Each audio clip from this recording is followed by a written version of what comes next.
All right, so I'm here today with Laverne, also known as Guerre. How you doing today? Pretty good, pretty good. Yes, I'm doing well. Right, so you've got a new album that you've just made, Ex-Nihilo, which is kind of a very philosophical concept. Is it logically possible for things to come out of nothing? I'm not equipped to talk about that, really. I'm sure there's some philosophical writings on that. But I like the idea. Yeah, with all that sort of space, you really notice the kind of like jittery kind of beats that come out, which form a sort of an interesting contrast with your voice that's like really soft and ethereal. Is it sort of a weird kind of different approach being responsible for both kinds of aspects of it? Yeah, that's a funny thing, because like I never really think about that consciously. Like I'm not really, I'm not thinking this is a really heavy beat and my vocals are really soft. It's all quite intuitive and instinctual. It's all very sort of introspective. So in terms of like being essentially kind of dance music, like do you feel like it's still more enjoyable with the physical element of dancing, or is this kind of really headphone music for you?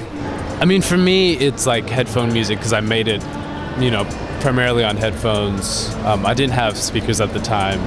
So it is really, I guess that's where it comes from. It feels really insular to me because I made it at home and just on my laptop on my own. But then it's a different thing when you play the songs live because it's obviously on a bigger system, there's people there. And I guess ideally I'd like it to work in both aspects. So where do you go to try and find like the new sound? Is it just sort of that comes out of yourself and you hope that it takes off, or you sort of always try and keep an eye on what everybody else is kind of doing? It's really hard for me to keep on top of current music just because there's so much of it out there. The name that you produce under Guerre, that's like war in French. Is this music, is it sort of representative of some kind of struggle? It's all very sort of like haunting and kind of menacing in that. Is that like sort of a way to get out something?